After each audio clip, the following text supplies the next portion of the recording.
Hello students, मैं Rakesh Kumar, PGT chemistry, government model संस्कृति senior secondary school धोलेड़ा, जिला महेंद्रगढ़, हरियाणा। स्टूडेंट्स, हम अपने पिछले अध्याय में धातुओं और अधातुओं के बारे में अध्ययन कर चुके हैं। उस अध्याय के बाद आज हमारे पास शुरू होने जा रहा है एक नया अध्याय जिसका नाम है कार्बन एवं उसके यौगिक। यह अध्याय आपकी आने वाली कक्षाओं की दृष्टि से भी बहुत अधिक महत्वपूर्ण है। इस अध्याय में हम आज अध्ययन करेंगे कार्बन क्या होता है, उसका संक्षिप्त विवरण, कार्बन बहुत सारे यौगिकों का निर्माण क्यों करता है, कार्बन किन किन रूपों में अर्थात कार्बन के कितने अपर रूप हैं। आज हम इन सभी उपविषयों पर चर्चा करेंगे। सबसे पहले आइए हम चलते हैं कि कार्बन है क्या। देखिए, हमने वहाँ कक्षा 9 के अंदर हमने जाना था कि तत्व क्या होते हैं और तत्वों की संख्या कितनी होती है। हमने वहाँ पढ़ा था कि जो तत्व हैं वो कुल 118 हैं जो अभी तक खोजे गए हैं। इन 118 तत्वों में से आपने पहले 20 तत्वों के नाम वहाँ पर अध्ययन किए थे। उन 20 तत्वों को अगर हम थोड़ा सा रिवाइज करें तो पाएंगे कि पहले नंबर पर हाइड्रोजन आता है जिसका संकेत H है। दूसरे नंबर पर हीलियम आता है जिसका संकेत He है। तीसरे नंबर पर लिथियम आता है। चौथे नंबर पर बेरिलियम आता है। पांचवें नंबर पर बोरॉन आता है और छठे नंबर पर कार्बन आता है। याद आया होगा आपको, छठे नंबर पर कार्बन आता है। कार्बन बहुत ही महत्वपूर्ण तत्व है। यह जो कार्बन है जिसका परमाणु क्रमांक 6 है, याद रखिएगा कितना क्रमांक है इसका, 6 है। और इसका संकेत क्या है, C। किसको प्रदर्शित कर रहे हैं हम यहाँ पर C से, कार्बन को प्रदर्शित कर रहे हैं हम यहाँ पर C से। तो ये जो कार्बन है ना, ये हमारे दैनिक जीवन में बहुत अधिक महत्वपूर्ण है। आप पूछेंगे कि यह हमारे दैनिक जीवन में कैसे महत्वपूर्ण है। देखिए, हमने जो कपड़े पहन रखे हैं, इन कपड़ों में भी कहीं ना कहीं कार्बन है। हम सुबह जब बाथिंग के लिए जाते हैं, साबुन का इस्तेमाल करते हैं, साबुन में भी कार्बन उपस्थित है। कपड़े धोने के लिए डिटर्जेंट का इस्तेमाल करते हैं, उसमें भी कार्बन मौजूद है। जो संगमरमर का पत्थर होता है जो हम अक्सर फर्श में इस्तेमाल करते हैं, उसमें भी कार्बन होता है। यहाँ तक कि जो हम फल सब्जियां खा रहे हैं उसमें भी कार्बन मौजूद होता है। गैस, हम जो अपने चारों ओर वायुमंडल में विभिन्न प्रकार की गैस देखते हैं, उनमें एक गैस है कार्बन डाइऑक्साइड, उसमें भी कार्बन मौजूद होता है। यहाँ तक कि हम जो खाना खा रहे हैं उसके अंदर भी कार्बन मौजूद होता है। यहाँ तक कि हम यह भी कह सकते हैं कि हमारा जो शरीर है, इसकी संरचना को अगर देखें, इसके संगठकों को अगर हम देखें तो वहाँ भी हमें कार्बन मिलेगा। इवन आप अपनी नोटबुक के अंदर, अपनी बुक के अंदर जो कागज़ के पन्ने देख रहे हैं उसमें भी कार्बन मौजूद है।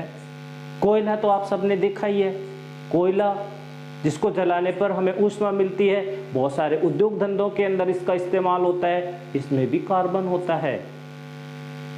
कहने का मतलब है कि कार्बन बहुत सारे पदार्थों में उपस्थित है। बहुत सारे पदार्थ ऐसे हैं जिनमें कार्बन एक संघटक के रूप में विद्यमान है। इसके अगर हम यौगिकों की बात करें कि कार्बन जो है वो बहुत सारे यौगिक जो है वो बनाता है। यौगिक वे यौगिक जो हमारे दैनिक जीवन में काम आते हैं। जैसे मैंने अभी यहाँ पर बताया कि हम जो सांस छोड़ते हैं उसके अंदर कार्बन डाइऑक्साइड गैस होती है, या पौधे अपने फोटोसिंथेसिस के दौरान जिस गैस का इस्तेमाल करते हैं वह कार्बन डाइऑक्साइड होती है, उसके अंदर भी कार्बन मौजूद होता है। जो व्यर्थ पदार्थ होते हैं हम उनको फेंकते हैं, वो गलते सड़ते हैं, उनके अंदर से मीथेन गैस बनती है। मीथेन गैस जिसका फॉर्मूला होता है CH4, उसमें भी कार्बन मौजूद होता है। जो हम खाना खाते हैं, खाना खाने के पश्चात हमारे शरीर में जो ग्लूकोज का निर्माण होता है, वो जो ग्लूकोज है C6H12O6 जिसका फॉर्मूला होता है, उसमें भी कार्बन मौजूद है। शुगर, चीनी जिसका आप इस्तेमाल करते हो मीठा करने के लिए, वह भी कार्बन अपने अंदर समेटे हुए है, जिसका सूत्र होता है C12H22O11 शुगर। तो ऐसे बहुत सारे यौगिक हैं। एक दो और उदाहरण देखें, जैसे इथेनॉल जो कि एक अल्कोहल है, उसके अंदर भी कार्बन होता है, उसका फॉर्मूला होता है C2H5OH इथेनॉल। देखिए इसमें भी कार्बन उपस्थित है। यहाँ तक कि एक महत्वपूर्ण यौगिक इथेनोइक अम्ल, उसके अंदर भी कार्बन होता है CH3COOH, उसमें भी कार्बन मौजूद है।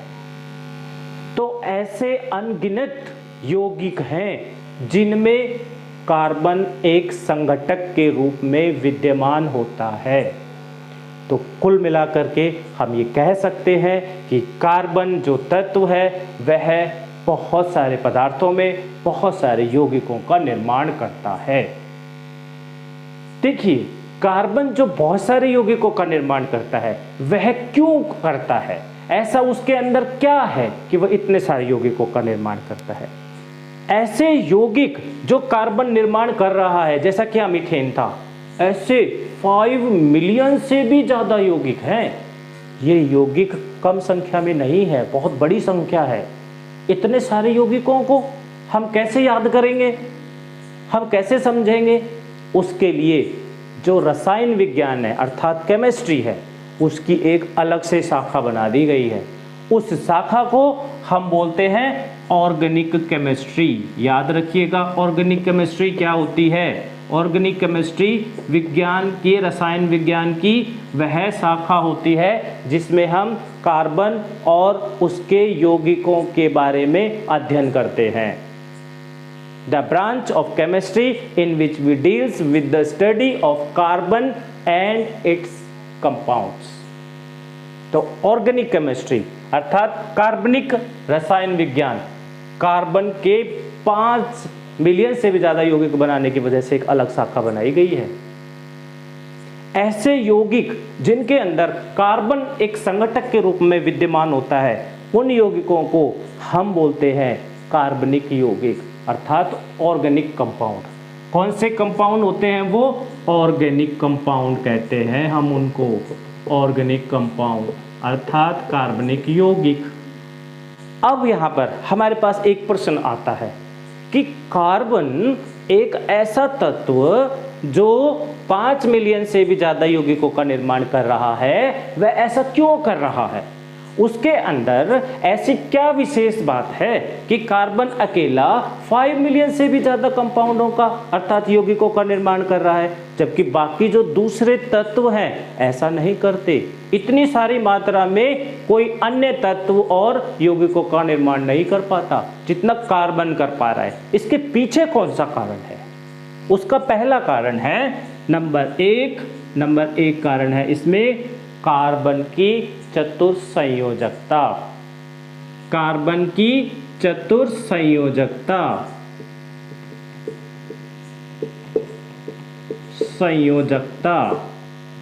अर्थात अगर इसको अंग्रेजी में बोला जाए तो बोलेंगे टेट्रावैलेंसी। अर्थात कार्बन जो होता है वह टेट्रावैलेंट होता है, टेट्रावैलेंट संयोजकता।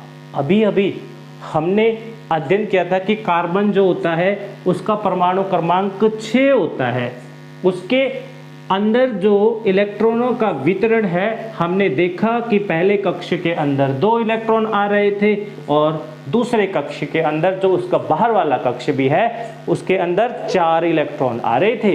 ये जो 4 इलेक्ट्रॉन है, ये अगर 4 और आ जाएं या 4 दे दिए जाएं या 4 शेयर कर ले तो 8 बन जाते हैं।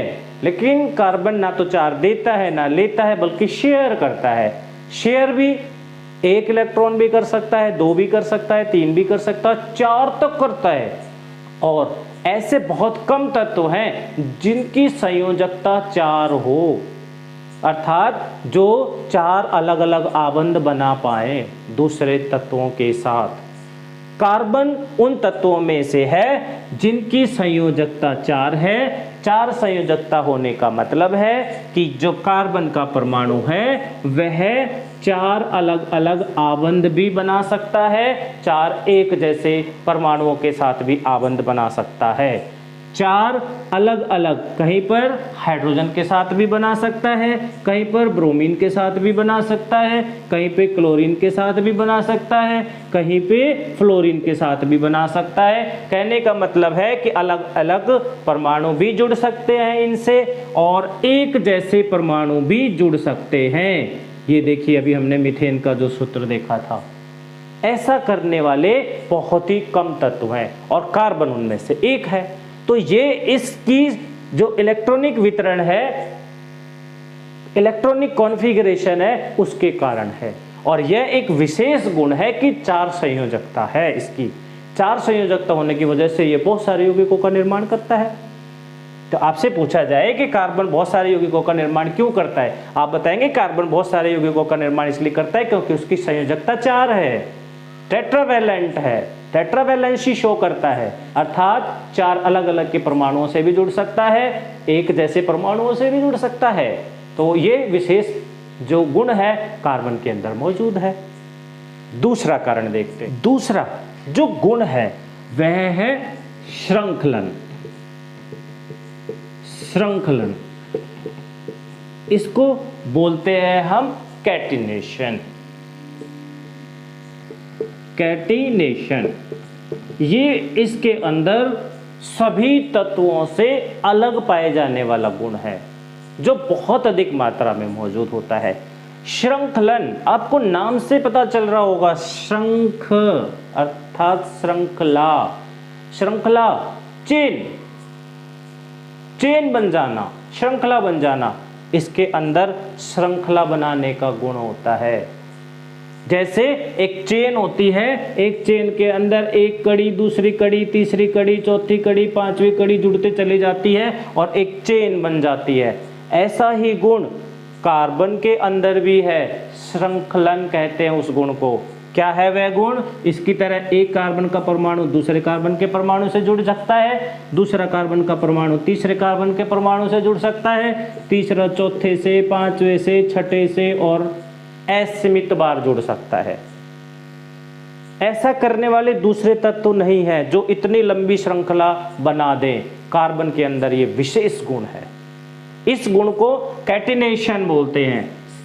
सेल्फ कम्बिनेशन भी हम यहां बोल सकते हैं, सेल्फ कंबाइन होना। कार्बन अपने ही कार्बन के एटम से जुड़ करके लंबी चेन बनाता है। इस प्रॉपर्टी को, इस गुण को हम बोलते हैं श्रृंखलन अर्थात कैटिनेशन। आपसे पूछा जाए श्रृंखलन क्या है? कार्बन अपने जैसे परमाणुओं के साथ जुड़ करके असीमित संख्या में एक श्रृंखला का निर्माण कर सकता है, उस गुण को श्रृंखलन कहते हैं। Catenation, the property of the carbon by which it combines itself to form the long chain, that property is called as catenation, self combination. दूसरे परमाणुओं में नहीं है।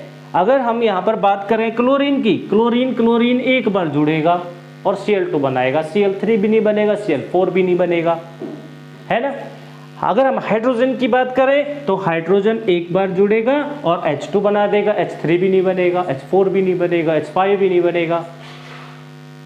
अगर हम फास्फोरस की बात करते हैं, फास्फोरस 5 बार जुड़ करके P5 तक बना सकता है, P8 P9 P11 नहीं बनेगा। सल्फर जो इन बाकी तत्वों में ज़्यादा से ज़्यादा जुड़ता है वो 8 बार जुड़ता है और S8 बना देता है। सल्फर का मॉलिक्यूल उससे ज़्यादा बार वह भी नहीं जुड़ेगा। लेकिन कार्बन जो है ऐसा है असीमित बार, असंख्य कार्बन आपस में जुड़ सकते हैं और एक लंबी श्रृंखला का निर्माण करते हैं। इन सभी कार्बन के साथ आप चाहे जो परमाणु जोड़ दें, एक कार्बन का परमाणु याद रखना होगा कि 4 आबंध बनाएगा, क्योंकि उसकी संयोजकता 4 है तो 4 ही आबंध बनाएगा। 1 2 3 4। इस कार्बन को देखोगे तो 1 2 3 4। किसी कार्बन के परमाणु को आप देखेंगे उसमें 4 ही बनेंगे। एक हमने यौगिक देखा था इस वाले एक ही कार्बन का बना हुआ, एक कार्बन का बना हुआ इस तरीके का, जिसका सूत्र था CH4, एक कार्बन और 4 हाइड्रोजन, CH4 मीथेन। अगर एक और शामिल कर लेंगे, यहां तक शामिल कर लेते हैं हम इस तरीके से, तो हो जाते हैं वहां पे C2 और H6, C2H6, ये हो जाता है ethane, methane, ethane, propane, butane, pentane, hexane, heptane. बहुत सारे यौगिक बनते हैं, असंख्य। किस वजह से? श्रृंखलन होने की वजह से। ये विशेष गुण है कार्बन का। तो कार्बन बहुत सारे यौगिकों का निर्माण क्यों करता है? क्योंकि कार्बन में चतुर संयोजकता है, कार्बन श्रृंखलन दिखाता है, श्रृंखलन शो करता है। ये जो श्रृंखला है ना, ये सीधी भी हो सकती है, ये श्रृंखला ऐसे करके गोला करके जुड़ भी सकती है, अर्थात रिंग की फॉर्म भी हो सकती है। अर्थात हम बहुत सारे ऐसे यौगिक भी जानते हैं जिनमें कार्बन जो है वो एक श्रृंखला के अंदर जुड़े होते हैं। एक ऐसा ही महत्वपूर्ण यौगिक है, ये देखिए बेंजीन। 6 कार्बन के परमाणु हैं यहाँ पर और वो 6 कार्बन के परमाणु आपस में जुड़े हुए हैं, उनके साथ 6 हाइड्रोजन हैं। तो यहाँ पर एक C6H6 का एक यौगिक बन गया जिसको बोलते हैं हम बेंजीन। इनके साथ एक एक हाइड्रोजन भी जुड़ा होता है और यहाँ पर जो आबंध है एक कार्बन और दूसरे कार्बन के बीच में एक बार एक आबंध आ जाता है, एक बार 2 आ जाता है, एक बार 1 फिर एक बार 2। इस तरह से अल्टरनेट रूप से सिंगल डबल ये बॉन्ड आ जाते हैं। तो साइक्लिक स्ट्रक्चर भी बना देता है, अर्थात एक क्लोज रिंग के अंदर भी यौगिकों का निर्माण करता है। तो कार्बन सीधी श्रृंखला ही नहीं बनाता, बंद श्रृंखलाओं का निर्माण भी करता है। ठीक है, ये हमारे पास दूसरा गुण था जिसकी वजह से कार्बन बहुत सारे यौगिकों का निर्माण कर रहा था। एक और गुण लेते हैं यहाँ पर, एक से ज्यादा आबंधों का निर्माण भी कर सकता है। एक से ज्यादा आबंधों का भी निर्माण कर सकता है, अर्थात इसके अंदर एक से ज्यादा बॉन्ड बनाने की क्षमता होती है। एक से ज्यादा आबंध निर्माण करने का गुण इसके अंदर होता है, याद रखिएगा। एक से ज्यादा आबंध बनाने का गुण, मल्टीपल बॉन्ड। कैसे? हम देखें, कार्बन जो है वो एक आबंध भी बना सकता है, कार्बन आपस में 2 आबंध भी बना सकता है जरूरत पड़ने पर, कार्बन आपस में त्रि आबंध भी बना सकता है। तो कार्बन आपस में तो 1 आबंध 2 आबंध त्रि आबंध बना ही सकता है। इसके अलावा जो दूसरे तत्व हैं उनके साथ भी कार्बन एकल आबंध भी बना सकता है, द्विआबंध भी बना सकता है और त्रिआबंध भी बना सकता है। Single covalent bond, double covalent bond और ट्रिपल कोवलेंट बॉन्ड बना सकता है। जैसे कार्बन ने हाइड्रोजन के साथ मीथेन में एकल आबंध बनाया था, वहीं अगर हम इसको देखेंगे कार्बन डाइऑक्साइड के अंदर तो ये डबल बॉन्ड भी बना देता है कार्बन ऑक्सीजन के साथ जुड़ करके। अगर हम ट्रिपल बॉन्ड को देखते हैं तो कार्बन कार्बन के साथ ट्रिपल बॉन्ड तो बनाता ही है, नाइट्रोजन के साथ भी ट्रिपल बॉन्ड का निर्माण कर सकता है। तो कार्बन जरूरत पड़ने पर जितने बॉन्ड बनाने हों उतने बना सकता है, 1 2 3। ऐसा करने वाले बहुत कम तत्व हैं जो जितने आबंध चाहिए उतने आबंध बना दे, बहुत कम तत्व हैं। तो इन गुणों की वजह से कार्बन बहुत अधिक यौगिकों का निर्माण करता है, 5 मिलियन से भी ज़्यादा यौगिकों का निर्माण करता है। अब हम अपने अगले आज के विषय की ओर चलते हैं और वह है हमारा कि कार्बन जो है वो कितने रूपों में प्रकृति के अंदर मौजूद है। देखिए, कार्बन प्रकृति के अंदर 3 रूपों में मौजूद है जो अभी तक खोजे गए हैं। कार्बन के अपर रूप अर्थात एलोट्रोप्स ऑफ कार्बन। सबसे पहले जाने कि अपर रूप क्या होते हैं। किसी भी तत्व के एक से अधिक रूप जिनमें वह पाया जाता है उसको बोलते हैं अपर रूप। Allotropes, the different forms of the same element found in nature is known as allotropes. अर्थात कार्बन के विभिन्न रूप हैं, और वो रूप कितने हैं? देखिए, पहला जो रूप है कार्बन का, अर्थात पहला जो एलोट्रॉप है वह है हीरा अर्थात डायमंड। सबको पता है, कम से कम असलियत में नहीं तो तस्वीर में जरूर देखा होगा, फिल्मों में जरूर देखा होगा, हीरा डायमंड। दूसरा इसका जो मुख्य रूप है वह है ग्रेफाइट। ग्रेफाइट हिंदी में भी ग्रेफाइट बोलते हैं, अंग्रेजी में भी हम इसको ग्रेफाइट शब्द से ही प्रदर्शित करते हैं। तीसरा जो हमारे पास इसका रूप है वह है बकमिस्टर फुलरिन। इंग्लिश में अगर हम इसको लिखेंगे तो बकमिस्टर फुलरिन ही लिखा जाएगा।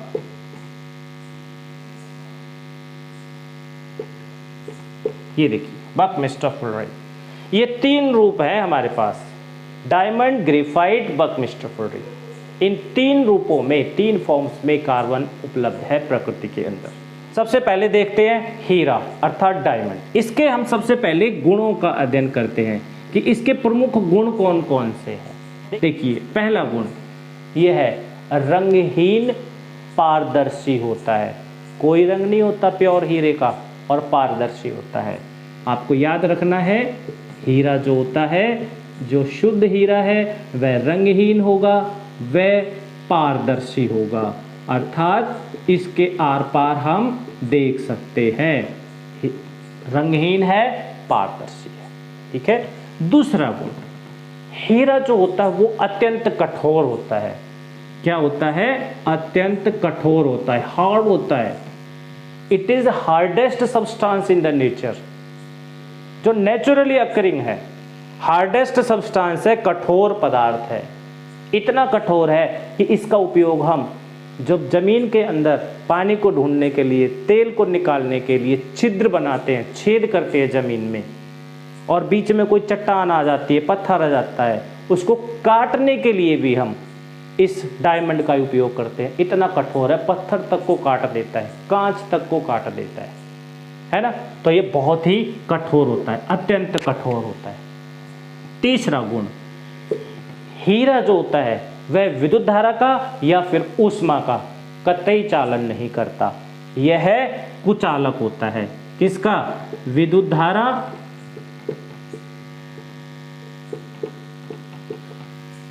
व ऊष्मा का कुचालक होता है, अर्थात यह अपने अंदर से क्या करेगा? ऊष्मा को और विद्युत धारा को गुजरने नहीं देगा। एक और हम यहां पर गुण की बात करते हैं। जो हीरा होगा, शुद्ध हीरा, वह जलने पर मात्र केवल कार्बन डाइऑक्साइड का निर्माण करता है। कोई अन्य राख, कोई अन्य काला पदार्थ, अपशिष्ट पदार्थ नहीं बनता। केवल और केवल क्या बनाता है? कार्बन डाइऑक्साइड बनाता है। तो चौथा इसका गुण है, यह जलने पर केवल CO2 अर्थात कार्बन डाइऑक्साइड बनाता है। एक और गुण जिसकी वजह से इसकी कीमत बहुत ज्यादा है, और वह है इसका अपवर्तनांक। ग्रेफाइट और हीरे में सबसे बड़ा डिफरेंस यही है कि जो हीरा है उसका अपवर्तनांक उच्च होता है। अपवर्तनांक को हम कहते हैं रिफ्रैक्टिव इंडेक्स। तो जो हीरा है उसका अपवर्तनांक रिफ्रैक्टिव इंडेक्स उच्च होता है। इसी उच्च अपवर्तनांक के कारण जब इसमें प्रकाश की किरण एक बार अंदर प्रवेश कर जाती है तो उसका बार बार रिफ्रैक्शन होता है, और उसी वजह से उसके अंदर चमक आ जाती है। और इसी चमक की वजह से ही तो जो डायमंड होता है इसकी इतनी कीमत होती है, बहुत अधिक महंगा होता है। तो ये कुछ गुण थे, जब हमें हीरे के बारे में पूछा जाए तो हम इन गुणों के बारे में बता सकते हैं। इसके गुणों के साथ हम इसकी संरचना का भी अध्ययन करते हैं। संरचना अर्थात स्ट्रक्चर डायमंड की, हीरे की संरचना आपको याद रखना है। हीरा हो, ग्रेफाइट हो या बकमिस्टर फुलरिन हो, उसमें मात्र केवल कार्बन के ही परमाणु होते हैं, कोई अन्य परमाणु नहीं होता। तो चाहे आपको हीरे का सूत्र लिखना पड़े, चाहे आपको कार्बन का सूत्र बताना पड़े, चाहे आपको बकमिस्टर फुलरिन का सूत्र बताना पड़े, आपको याद रखना है उसमें मात्र कार्बन का परमाणु ही मौजूद होंगे। तो यहाँ पर जो हीरा है उसके अंदर भी कार्बन के ही परमाणु होंगे। वे कार्बन के परमाणु कैसी संरचना में, कैसी स्ट्रक्चर उनकी होती है, आपको बताना है कि उसकी जो स्ट्रक्चर होती है वह टेट्राहेड्रल होती है। टेट्राहेड्रल स्ट्रक्चर होगी। टेट्राहेड्रल स्ट्रक्चर कैसी होती है, आइए देखें जरा। एक कार्बन का परमाणु है, उसके पास 4 इलेक्ट्रॉन होते हैं। ये पहला इलेक्ट्रॉन हो गया है, बाहर वाले कक्ष का दूसरा हो गया है, तीसरा हो गया है और ये चौथा हो गया है। त्रिविमीय संरचना है इसकी, 3 डायमेंशनल, 3D के अंदर, ठीक है। तो यहाँ पर जो कार्बन के 4 इलेक्ट्रॉन है वो इस प्रकार से व्यवस्थित है। एक इलेक्ट्रॉन आगे की तरफ, एक पीछे की तरफ, एक ऊपर की तरफ, इस तरीके से 3 दिशाओं में इसको समझना है, एक्स वाई जेड एक्सिस पर, ठीक है। उसके साथ जैसा मैंने बताया कि कार्बन के अंदर केवल और केवल कार्बन के परमाणु होते हैं, तो यहाँ पर एक दूसरा कार्बन का परमाणु इससे जुड़ा रहेगा अपने इलेक्ट्रॉन को शेयर करके। यहाँ पर एक अलग से कार्बन का परमाणु जुड़ा रहेगा अपने इलेक्ट्रॉन को शेयर करके।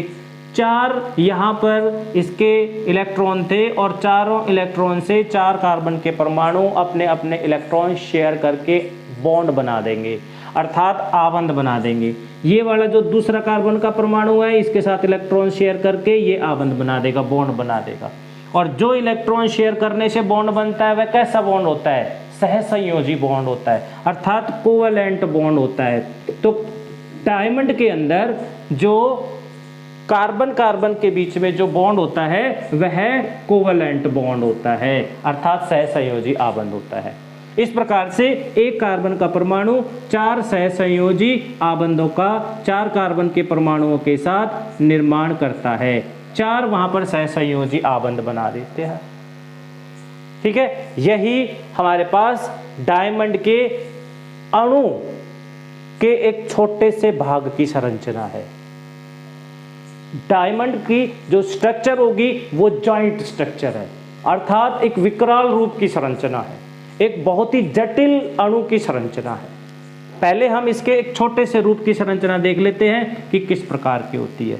ये देखिए, आपको यहाँ पर एक 3 डायमेंशनल स्ट्रक्चर जो है वो दिखाई दे रही होगी। ये देखिए, ये ऊपर का हिस्सा हो गया और नीचे ये 4 जो कार्बन के ये बेस हो गया, ऊपर की तरफ उठा हुआ, जैसे पिरामिड होते हैं, कुछ इस टाइप का। तो इस संरचना को हम टेट्राहेड्रल संरचना कहते हैं। यहाँ पर हमारे पास ये डायमंड के अणु के एक छोटे से हिस्से की संरचना बना करके बताई गई है। अब यही जो संरचना है अपने आप को रिपीट करती रहती है, अर्थात अपने आप को दोहराती रहती है, और बहुत ही शीघ्र यह जो संरचना है जब अपने आप को दोहराती है तो एक जटिल अणु का निर्माण होता है। कैसे दोहराती है, यहाँ पर ये कार्बन जो है सेंट्रल कार्बन है और इसके साथ 4 कार्बन के परमाणु जुड़ गए हैं। यहाँ पर भी इसी प्रकार से होगा, एक कार्बन का परमाणु जुड़ चुका है, इसके साथ 4 कार्बन के परमाणु और जुड़ जाएंगे। ये देखिए, संरचना इसकी भी इसी तरह से टेट्राहेड्रल होगी, टेट्राहेड्रॉन का निर्माण करेगा। ये बन गया। यहाँ पर जो होगा वह वाला भी क्या करेगा, 4 कार्बन के परमाणु से जुड़ेगा। ये कार्बन है, ये भी 4 कार्बन के परमाणु से जुड़ेगा, 2 से जुड़ा हुआ है, तीसरा और चौथा। इसी प्रकार से जितने भी कार्बन के परमाणु हैं, 1 2 3 और ये 4 आबंध बनाने वाला है। इस तरीके से यहाँ जो कार्बन जुड़ा होगा वह भी 4 कार्बन के परमाणुओं से सहसंयोजी आबंध अर्थात कोवलेंट बॉन्ड बनाकर रहेगा। यहाँ जो कार्बन होगा वह भी 4 आबंध बनाएगा। और इसी प्रकार की संरचना जो है वो हर एक जो यहाँ पर कार्बन का परमाणु है 4 सहसंयोजी आवंत बना करके टेट्राहेड्रॉन स्ट्रक्चर का निर्माण करेगा हर एक कार्बन। और जल्दी ही जब हम इन सब में इस तरीके से हर एक कार्बन के साथ 4 कार्बन के परमाणु जोड़ देंगे तो ये कितना जटिल हो जाएगा। इस तरीके से एक विकराल रूप का अणु वहाँ बन जाता है और स्ट्रॉन्ग कोवलेंट बॉन्ड होने की वजह से वह कठोर है, मजबूत है। एक और गुण जो हमने वहाँ पर पढ़ा अभी अभी कि जो हीरा होता है वह विद्युत धारा का चालन नहीं करता। करेगा भी कैसे? कार्बन के पास 4 इलेक्ट्रॉन थे, ये वाले 1 इलेक्ट्रॉन, 2 इलेक्ट्रॉन, 3 इलेक्ट्रॉन और 4 इलेक्ट्रॉन थे, ठीक है। और ये चारों के चारों इलेक्ट्रॉन जो हैं 4 अन्य कार्बन के परमाणु के इलेक्ट्रॉन से आवंत बनाने में उपयोग हो गए। इसके पास कोई स्वतंत्र इलेक्ट्रॉन नहीं है, कोई फ्री इलेक्ट्रॉन नहीं है। और यदि किसी तत्व में, किसी पदार्थ में जब तक फ्री इलेक्ट्रॉन नहीं है या फ्री आयन नहीं है, जब तक वह विद्युत धारा का चालन नहीं करता।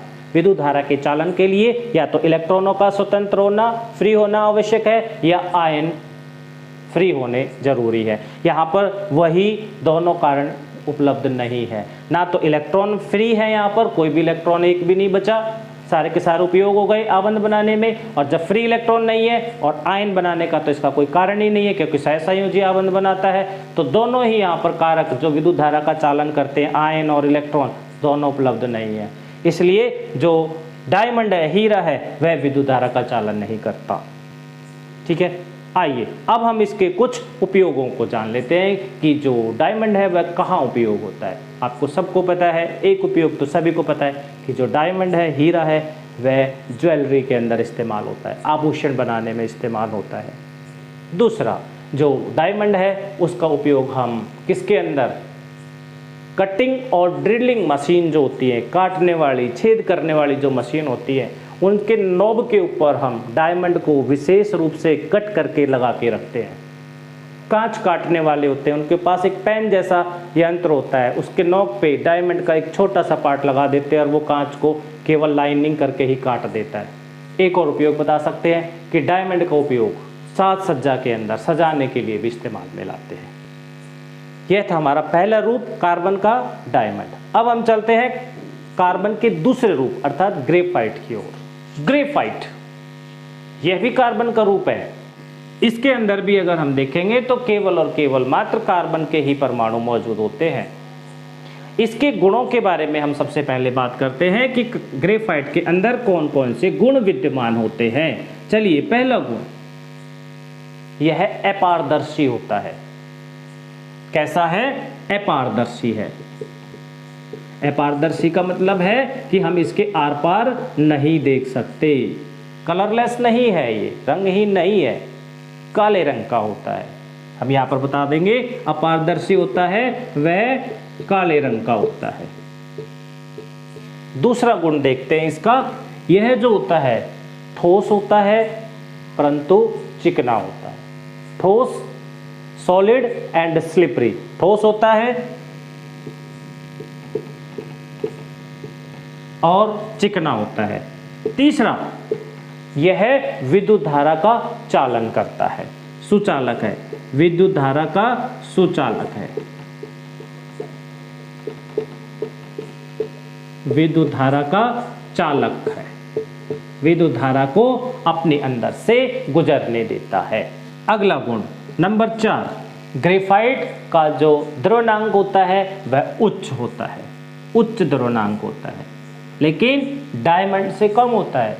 डायमंड जिसका द्रव्यनांक अर्थात मेल्टिंग पॉइंट 3500 डिग्री सेल्सियस तक होता है, वहीं जो हमारे पास ग्रेफाइट है उसका भी जो द्रव्यनांक है वह उच्च होता है, हाई मेल्टिंग पॉइंट होता है, पर डायमंड से कम, याद रखना है। और एक और गुण यहाँ पर हम बात करें, 5वां गुण, वह डायमंड के जैसा ही है कि यदि हम ग्रेफाइट को भी जलाते हैं, उच्च तापमान पे जलेगा, जलाने पर यह मात्र केवल क्या बनाएगा, केवल और केवल कार्बन डाइऑक्साइड गैस का उत्सर्जन करेगा। अन्य कोई राख या अन्य कोई उत्पाद इसके अंदर नहीं बनेगा। तो ये इसके गुण थे। आइए अब हम इसकी संरचना के बारे में भी जान लेते हैं। ग्रेफाइट की अगर हम संरचना की बात करते हैं तो ग्रेफाइट की जो संरचना है वह डायमंड से बिल्कुल भिन्न है। इसकी जो संरचना होती है उसको बनाने से पहले आपको याद रखना है कि इसके अंदर भी मात्र केवल कार्बन के ही परमाणु होते हैं। वो जो कार्बन के परमाणु हैं वह आपस में किस प्रकार से व्यवस्थित हैं, उसकी व्यवस्था देखनी है। देखिए ये मेरे पास एक कार्बन का परमाणु है, यहाँ पर ये दूसरा कार्बन का परमाणु हो गया है, ये तीसरा कार्बन का परमाणु हो गया है, चौथा कार्बन का परमाणु हो गया है, पांचवा कार्बन का परमाणु हो गया है, छठा कार्बन का परमाणु होता है। 6 कार्बन के परमाणु आपस में इलेक्ट्रॉन को शेयर करके रखते हैं, सहयोग करके रखते हैं। ये इसके साथ सहयोग करके आबंध बना देता है। मैं इस कार्बन की बात कर रहा हूँ, इसके पास 4 इलेक्ट्रॉन है। ये देखिए पहला इलेक्ट्रॉन हो गया, यहाँ पर दूसरा इलेक्ट्रॉन हो गया, यहाँ पर तीसरा इलेक्ट्रॉन हो गया और यहाँ पर ये चौथा इलेक्ट्रॉन हो गया। 4 इलेक्ट्रॉन एक कार्बन के पास हैं और इन 4 इलेक्ट्रॉनों को ये कार्बन क्या करेगा, 4 अन्य कार्बन के परमाणुओं के साथ शेयर करने वाला है। देखिए यहाँ पर इस कार्बन के परमाणु के साथ शेयर करके यहाँ पर आबंध बना दिया। कैसा आबंध है, कोवलेंट, अर्थात सहसंयोजी आबंध बन रहा है। यहाँ पर सहसंयोजी आबंध बन गया सहयोग करके। इसी प्रकार से जो ये कार्बन था, इस कार्बन के इलेक्ट्रॉन से यहाँ पर उसने शेयर करके आबंध बना दिया, 2 बन चुके हैं। और ये जो चौथा इसके अंदर इलेक्ट्रॉन है उसको एक अलग से कार्बन का परमाणु है यहाँ पर, उसके साथ शेयर करके ये आबंध बना लेता है। देखिए तो कार्बन जो एक परमाणु था उसके पास जो 4 इलेक्ट्रॉन थे, 4 में से उसने 3 इलेक्ट्रॉनों को 3 कार्बन के अन्य इलेक्ट्रॉनों के साथ शेयर करके कोवलेंट बॉन्ड का निर्माण कर लिया है। ऐसा होता है ग्रेफाइट के अंदर। कार्बन के पास 4 इलेक्ट्रॉन है, उनमें से 3 इलेक्ट्रॉन 3 अन्य कार्बन परमाणुओं के साथ शेयर कर लेता है और कोवलेंट बॉन्ड बना देता है। इस तरह से ये यहाँ पर शेयर होकर के कोवलेंट बन जाएगा, यहाँ पर ये सारे के सारे इलेक्ट्रॉन शेयर करेंगे और किसका निर्माण करेंगे। यहाँ पर आपको दिखाई दे रहा होगा एक 6 भुजीय आकृति अर्थात षटभुज, हेक्सागोनल षटभुज, हेक्सागोनल आकृति का एक रिंग का निर्माण करेगा। कैसी रिंग है ये, यहाँ पर हेक्सागोनल 6 भुजीय रिंग जिसको हम कह रहे हैं हेक्सागोनल रिंग, वह बनेगी। एक हेक्सागोनल रिंग जो है वह दूसरी हेक्सागोनल रिंग के साथ कुछ इस प्रकार से जुड़ी होगी। ये देखिए आप यहाँ पर ये जो हेक्सागोनल रिंग का एक जो आबंध था वो यहाँ पर दूसरे एक हेक्सागोनल रिंग देखिए ये रही, ये बन गई है। इनमें दोनों हेक्सागोनल रिंग के अंदर एक जो आबंध है वह कॉमन है, ये वाला, इन दोनों कार्बन परमाणुओं के बीच में। तो इस प्रकार से एक हेक्सागोनल रिंग थी जो दूसरे हेक्सागोनल रिंग से फ्यूज्ड है, जुड़ी हुई है। ठीक है, ऐसी ये जो संरचना है ये रिपीट होती चली जाएगी। यहाँ पर फिर से रिपीट हो रही है, ये देख सकते हैं आप। ये देखिए ये एक हेक्सागोनल रिंग है जो यहाँ पर फ्यूज हो गई है ना। और इस प्रकार की जो रिंग है वो एक लेयर का, एक परत का निर्माण कर देंगी। जैसे ये एक परत बन गई है, ठीक है। इस प्रकार से इस ग्रेफाइट के अंदर परतों का निर्माण हो जाता है। एक परत बन गई, एक लेयर, और थोड़ी दूरी के बाद यहाँ पर दूसरी लेयर बन जाएगी।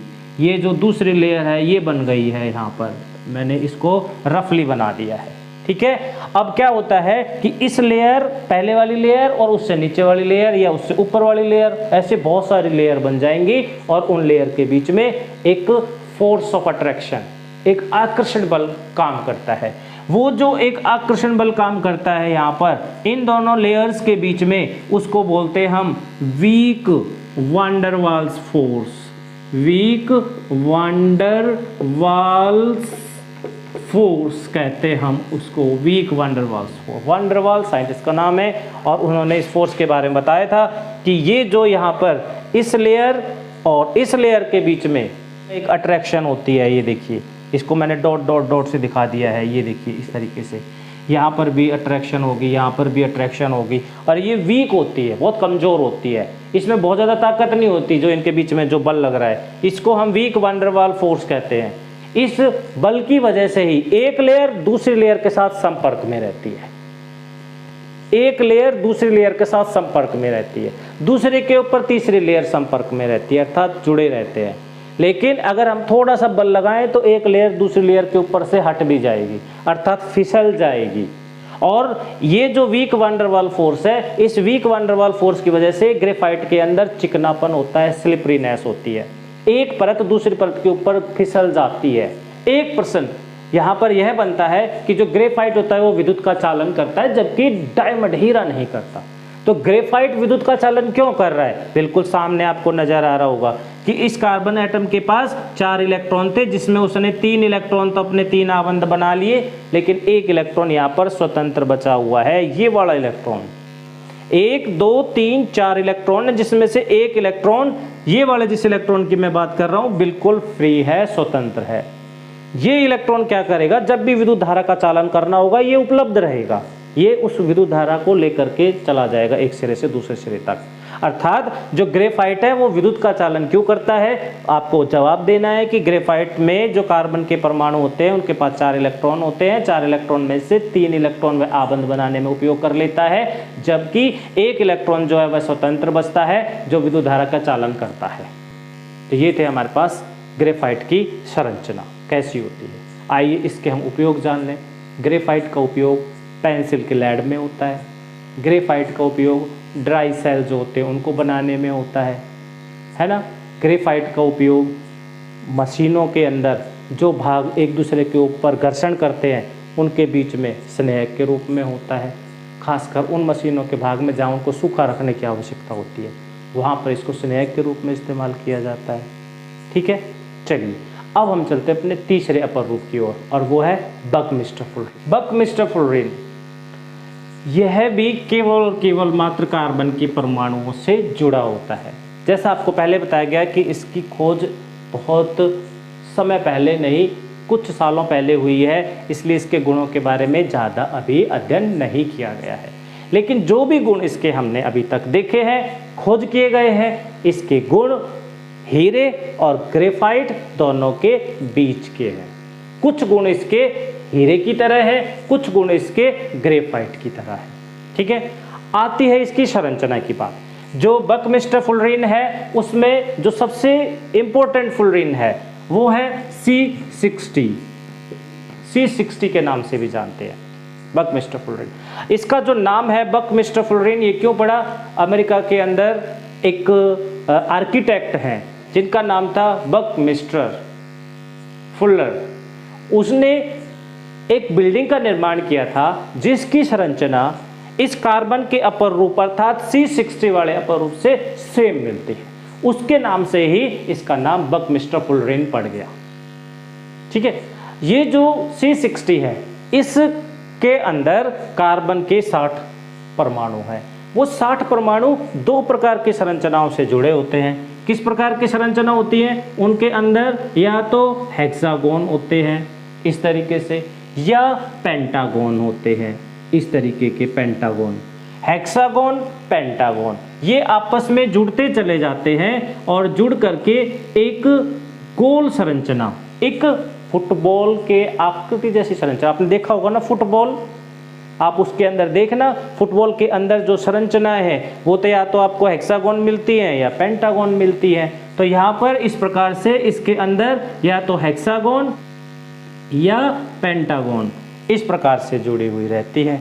और इसके जो संरचना है उसको जब हम देखते हैं तो यहाँ पर इन सब पर क्या है? कार्बन के परमाणु हैं, और कार्बन के परमाणुओं के बीच में ये जो आबंध बन रहा है ये कैसा आबंध है? ये आबंध है सहसंयोजी आबंध। तो यहाँ पर कार्बन के 60 परमाणु हैं जिनमें सहसंयोजी आबंध बना हुआ है।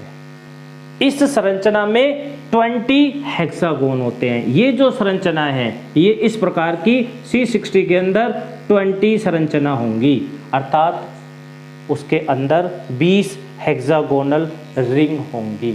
और ये जो पेंटागोनल रिंग है ये 12 होंगी, 12 होंगी। तो जब हम 20 हेक्सागोन और 12 पेंटागोन को मिलाकर के एक गोल संरचना बना ले फुटबॉल जैसी, वही जो संरचना है बकमिस्टर फुलरिन की संरचना होगी। ठीक है, तो ये था हमारे पास तीसरा अपर रूप बकमिस्टर फुलरिन। तो आज हमने अध्ययन किया कि कार्बन क्या होता है, कार्बन बहुत सारे यौगिकों का निर्माण क्यों करता है और कार्बन के अपर रूप कौन कौन से हैं। अन्य इसी आशा के साथ कि आपको आज का जो ये टॉपिक है समझ आया होगा। फिर भी आपकी कोई समस्या है तो आप अपने अध्यापक से संपर्क करिए और समस्याओं का हल करिए। धन्यवाद।